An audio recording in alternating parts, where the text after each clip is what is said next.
Bungi melo laku kita solanasang. Selamat malam, salam sehat, dan shalom. Saudara-saudara yang kekasih dalam Tuhan, kita bersyukur boleh berjumpa karena kasih Tuhan. Mari dengan segala kerendahan hati, dengan penuh sukacita, kita menghampiri kekudusan Tuhan. Kita percaya selalu ada semangat baru, kekuatan yang Tuhan anugerahkan bagi kita dalam menjalani hidup ketika kita selalu dekat kepadanya. Mari kita memuji Tuhan.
Pembacaan kita pada saat ini diambil dari Kejadian pasal 11 ayat 1 hingga ayatnya yang ke-9.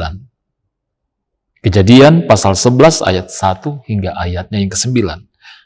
Mari kita berdoa. Puji syukur kepadamu Tuhan, Sang Pemelihara hidup dan kehidupan kami.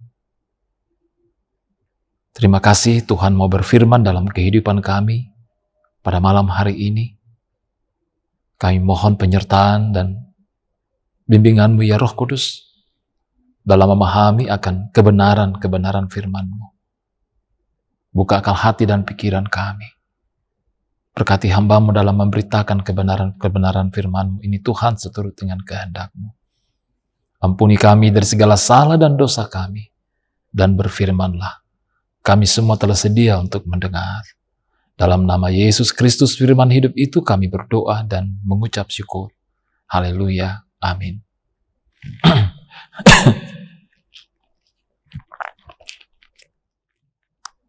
Kejadian pasal 11 ayat 1-9 firman Tuhan memperkatakan demikian. Adapun seluruh bumi, satu bahasanya dan satu logatnya. Maka berangkatlah mereka ke sebelah timur dan menjumpai tanah datar di tanah Sinear. Lalu menetaplah mereka di sana. Mereka berkata seorang kepada yang lain, marilah kita membuat batu bata dan membakarnya baik-baik. Lalu bata itulah dipakai mereka sebagai batu dan tergala-gala sebagai tanah liat. Juga kata mereka, marilah kita dirikan bagi kita sebuah kota dengan sebuah menara yang puncaknya sampai ke langit. Dan marilah kita cari nama supaya kita jangan terserak ke seluruh bumi. Lalu turunlah Tuhan untuk melihat kota dan menara yang didirikan oleh anak-anak manusia itu. Dan ia berfirman, mereka ini satu bangsa dengan satu bahasa untuk semuanya. Ini barulah permulaan usaha mereka. Mulai dari sekarang apapun juga yang mereka rencanakan, tidak ada yang tidak akan dapat terlaksana. Baiklah kita turun dan mengacau balaukan di sana bahasa mereka, sehingga mereka tidak mengerti lagi bahasa masing-masing. Demikianlah mereka diserahkan Tuhan dari situ ke seluruh bumi, dan mereka berhenti mendirikan kota itu.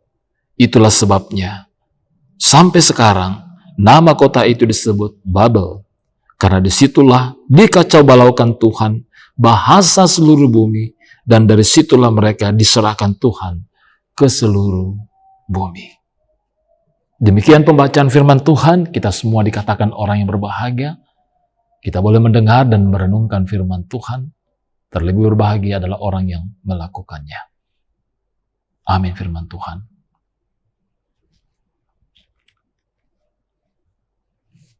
Merenungkan pembacaan firman Tuhan pada malam hari ini. Satu tema renungan kita yang sederhana, yakni jangan ada menara kesombongan dalam hidupmu.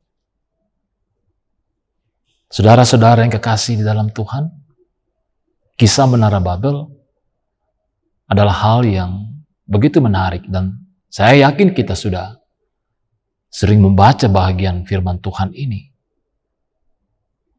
Kisah ini begitu menarik, yang menggambarkan tentang bagaimana prestise dan prestasi manusia di dalam mencapai apa yang menjadi visi, apa yang menjadi cita-cita dan tujuan dalam hidup dan kehidupan mereka.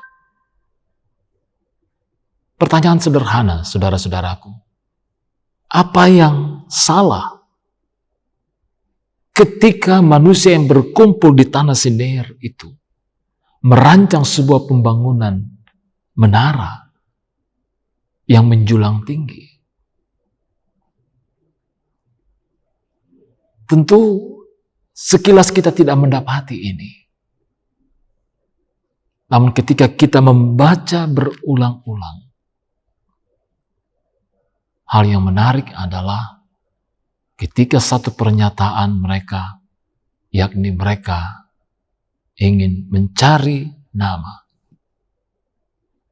Dengan apa yang mereka bangun, maka mereka dijamin tidak akan terserak, tidak akan terpecah. Mungkin masih ada yang lain yang kita dapati, Bapak Ibu Saudara-saudara, ketika kita membaca kembali pembacaan kita malam ini. Apa makna di balik pernyataan-pernyataan itu, saudara-saudara? Tentu tidak salah kalau dikatakan bahwa kita membangun dengan tujuan baik. Namun yang salah di sini adalah ketika tujuan daripada pembangunan itu adalah sebuah pembanggaan diri. Ketika pembangunan itu tidak melibatkan Tuhan dalam mencapai apa yang menjadi harapan dan cita-cita. Sehingga ketika itu dinilai oleh Tuhan, kita melihat apa yang dilakukan oleh Tuhan. Saudara-saudara yang kekasih dalam Tuhan Yesus Kristus, singkat kata, apa yang sementara kita bangun dalam kehidupan kita? Tentu banyak harapan dan kerinduan yang kita ingin bangun, kita ingin capai. Sejauh mana kita melibatkan Tuhan dalam membangun hidup dan kehidupan kita? Ataukah mungkin selama ini,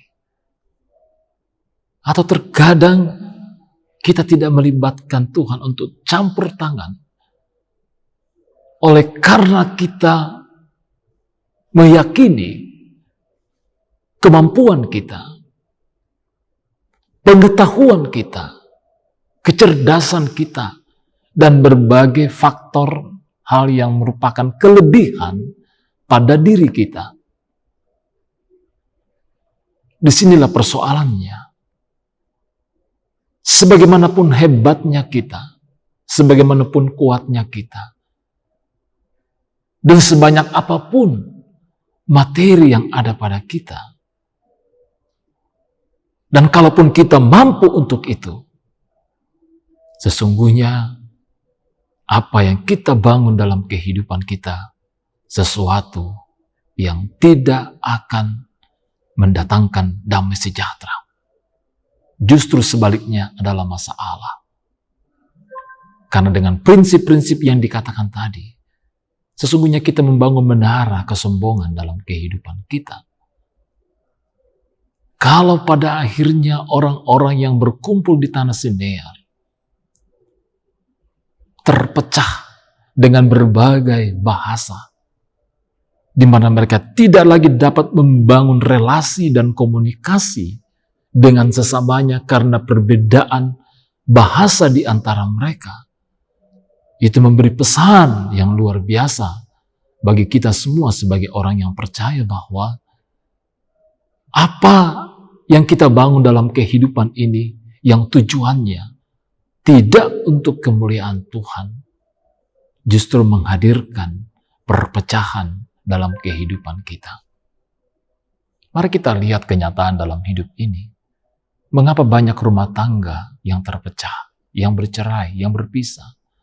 Mengapa banyak perusahaan yang pada akhirnya menjadi bangkrut? Padahal dulunya, ya, perusahaan ini merupakan perusahaan yang luar biasa. Tapi sekarang, sepertinya hilang. Ya, mungkin banyak hal yang menjadi faktor tentang itu. Tapi ada baiknya kita melihat hikmahnya. Bahwa sejauh mana kita melibatkan Tuhan untuk campur tangan dalam berbagai upaya dan rencana-rencana kita. Faktor kesombongan adalah hal yang tentunya sangat dibenci oleh Tuhan. Karena dengan demikian, kita melupakan Tuhan. Kita mengabaikan Tuhan dalam kehidupan kita. Banyak hal yang bisa kita pelajari dari peristiwa Menara Babel ini. Namun kiranya melalui perenungan firman Tuhan malam ini, memberi pencerahan bagi kita semua. Jauhkan hal-hal yang bisa membuat kita menjadi orang-orang yang lupa diri. Selayaknya lah kita merendahkan hati diri kita di hadapan Tuhan dan terhadap sesama dalam menggapai dan membangun harapan dan kerinduan kita dalam hidup ini. Tuhan memberkati kita. Amin firman Tuhan.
Mari kita berdoa.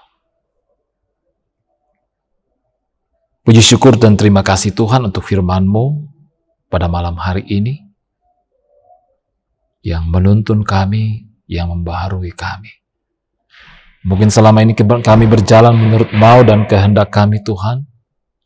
Ada menara-menara kesombongan yang kami bangun dalam kehidupan kami.